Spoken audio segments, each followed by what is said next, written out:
안녕하세요. 이 문재인 정부 하에서의 법치가 과연 정상적으로 가동되고 있을까? 그걸 보기 위해서는 이 두 분은 왜 한쪽 눈을 이렇게 가렸을까? 좀 이상하다고 생각하지 않으세요? 그래서 조국과 신라젠 지금 어떻게 돼 있습니까? 조국 사건은 어떻게 됐냐면요. 조국계라고 볼 수 있는 김미리라는 여성 판사가 판결을 한답니다. 그러니까 이것은 고양이에게 생선을 줬다. 그래서 법치의 실종이다. 그렇게 보는 사람이 많아요. 근데 흥미로운 것은 이 신라젠도 말이죠. 검찰이 10개월간의 수사를 마무리하자. 사건을 종결 짓는다. 이랬다는 겁니다. 그래서 이거 보니까요. 어떻게 됐냐면 이 코스닥 시가 총액 2위까지 주가가 폭등을 했었어요. 그런데 이 문은상, 눈 가린 이분, 문은상 대표 등 신라젠의 전현직 임원들은 지난 2017년 12월부터 그 다음에 1월, 그러니까 한 2, 3개월 사이에 보유하던 주식을 아주 상당 부분 팔아치웠다고 합니다. 그런데 그 후 1년 반 후에 항암 치료제인 팩사백이 임상 실패가 드러났기 때문에 주가가 폭락했다는 겁니다. 그러니까 이 문제의 사람들이 주식 매각을 한 그때와 정보가 생성된 시점이 맞지 않기 때문에 검찰로서는 더 이상 수사할 필요가 없다. 이렇게 했다는 거예요. 그렇다면 어떻게 해서 코스닥 시가 총액 2위까지 주가가 폭등을 했을까? 무엇을 믿고 그랬을까? 혹시 여기는 댓글 부대가 관여하지 않았을까? 이런 걸 상상해 볼 수 있잖아요. 한국은 정치도 댓글 부대가 막 하는데. 그리고 만약에 이 임원진들이 그 주식을 팔아치웠다 하더라도 가족 이름이라든가 이런 걸로 이익을 실현했을 수도 있겠죠. 그렇기 때문에 주식을 판 임원진들은 누구이며 특히 주식이 폭등했을 때 금방 주식을 팔았을 것 같아요. 그래서 이 임원진들이 누구이며 그 가족은 어떻게 되는가? 그때의 차익 실현을 한 사람, 그 사람들의 명단을 검찰이 갖고 있을 것 같다는 거죠. 아니면 그것까지는 조사를 안 했든지. 그래서 어쨌든 상당히 찝찝한 그런 결말입니다. 그런데 이 이재용의 구속영장 기각, 또 여성 판사가 결정을 했다고 그러는데요. 구속할 필요성이 없고 지금 자료로 충분하다. 이랬다는 거예요. 구속해서 재판할 필요는 없다. 저도 이것에는 동의합니다. 왜냐하면 워낙 이것이 오래된 사건이잖아요. 5년 전인가요? 2015년인가? 그 사건이잖아요.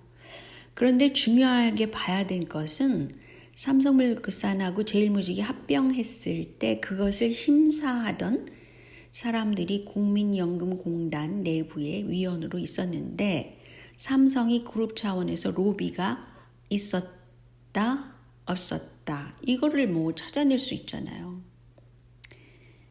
그리고 이게 무려 4조 5천억 원에 해당되는 겁니다. 때문에 이때의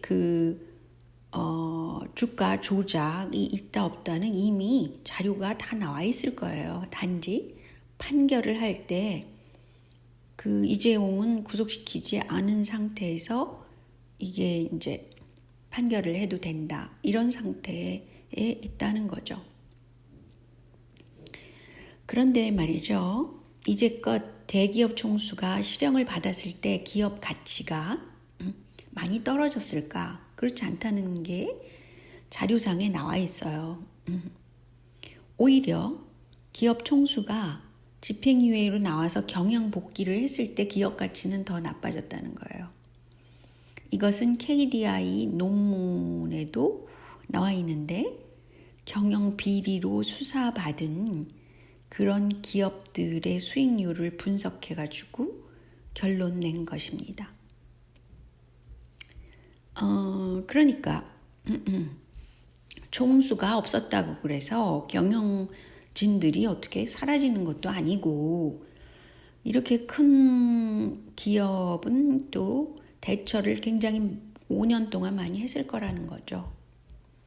그래서 총수가 뭐 구속이 됐다 안 됐다는 건 총수 가족이나 총수라고 그래서 이상한가요? 아무튼 이재용의 문제이지만 이게 그냥 기각으로 해갖고 무죄 처리가 된 건 아니라는 거죠. 그래서 아직은 이 사건이 종결된 것이 아닙니다. 제가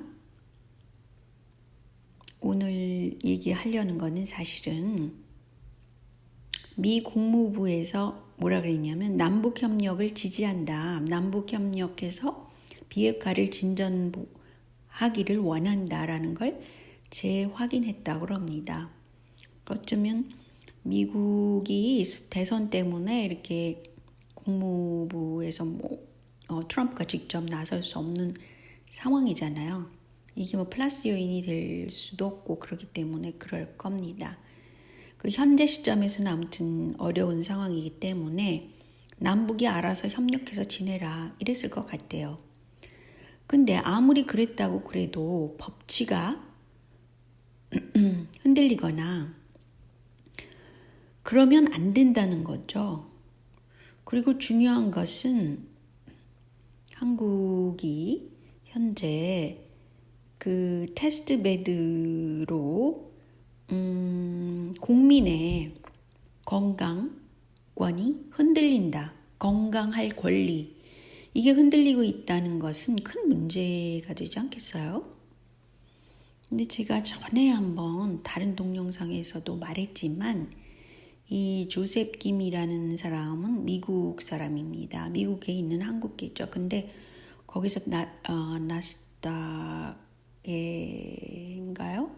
에도 아무튼 이게 상장됐고 굉장히 아무튼 바이오 계통에서는 알려진 사람이에요. 그런데 빌 게이츠의 조언을 듣기도 한다 그럽니다. 그러니까 굉장히 큰 인물이라는 소리죠. 근데 아무리 중요한 인물이라고 그래서 한국 사람에 대해서 글쎄 플러스가 되는 일을 할까? 그거는 미지수인 것입니다. 이번에 국내 1호 백신 임상을 한국에 와서 했다는 거예요. 근데 이 사람의 목표는 한국에서 연 3천만 명분을 생산할 것이다 라는 걸 목표로 가지고 있다고 그래요. 그리고 이미 국내에 있는 회사들과 생산 합작을 할 수 있는 과정을 벌써 추진 중이라고 합니다. 3천만 명. 백신에 대해서는 그것이 그 인간 건강을 위해서 플러스다, 아니다, 백신을 맞으면 안 된다 이런 논란들이 굉장히 많잖아요. 백신 속에는 알루미늄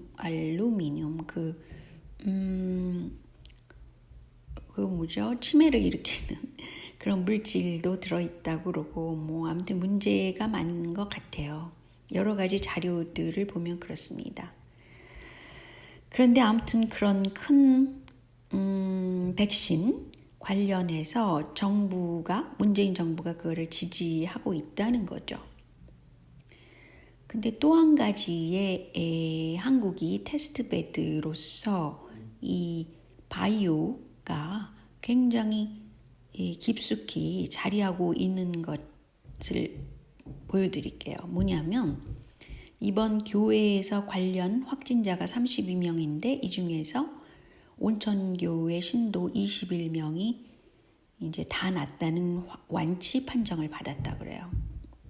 그랬는데 이들의 혈장을 단체로 공유하기로 했다 그럽니다.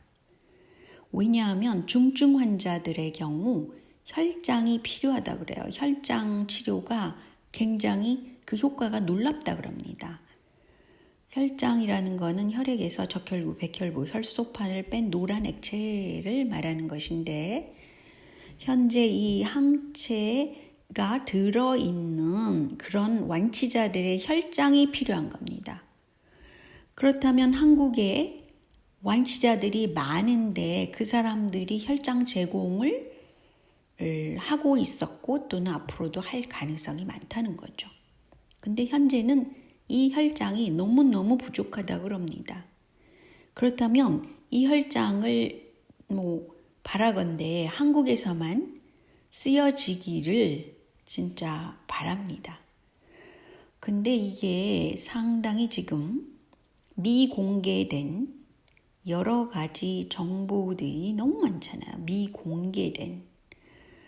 방금 말씀드린 그 문은상의 신라젠. 그것도 미공개 주식 정보를 통해 가지고 임원진들이 준비를 했었다고 그럽니다. 그죠? 그 뭐든지 정보와의 싸움인데 지금 한국이 이런 혈장 치료를 하기 위해서 막 혈장을 모은다 하더라도 이것이 국내에 있는 중증 환자가 에게만 치료되기를 바랄 뿐이죠. 그런데 아베 정권이 지금 상당히 지지율이 낮게 나오고 있습니다. 근데 제가 이걸 쭉 보면서 아베 정권에 대한 여론, 우익신문의 여론조사에서 36%라는 거는 좌익 신문에서는 더 낮았다는 얘기죠. 그래서 36.4%로 나왔는데 이 아베의 문제는 자기가 지지하는 그런 검사장을 임명하려다가 엄청난 역풍을 맞고 있다고 그래요. 그러니까 한국의 조국 사건하고 굉장히 비슷한 거죠. 근데 일본에서도 검찰청법 개정안이 지금 문제되고 있는 겁니다. 원래 일본은 검찰 체제가 굉장히 공고하다 그래요. 그래서 검찰 인사가 정치에 개입하지 않는다라는 것이 관례가 있다고 합니다. 그러니까 검찰 인사에 왈가왈부를 안 하는 거죠. 행정부에서. 검찰 인사권을 행정부에서 갖지 않는다는 거예요. 그런데 아베가 이것을 법을 개정해서라도 자기한테 유리한 그런 검사장을 앉히려다가 지금 역풍을 맞았다는 거예요.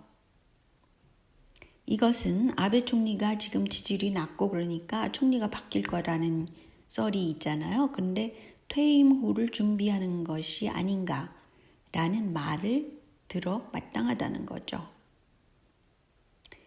그래서 결국은 아베는 구로카와라는 검찰총장 체제로 검찰 조직을 장악하려고 했지만 결국은 이 의지가 좌절됐다는 것이죠. 그래서 일본 국민들이 지금 여기저기서 아베 정권, 반아베에 대한 그런 의지를 불태우고 있는 것입니다.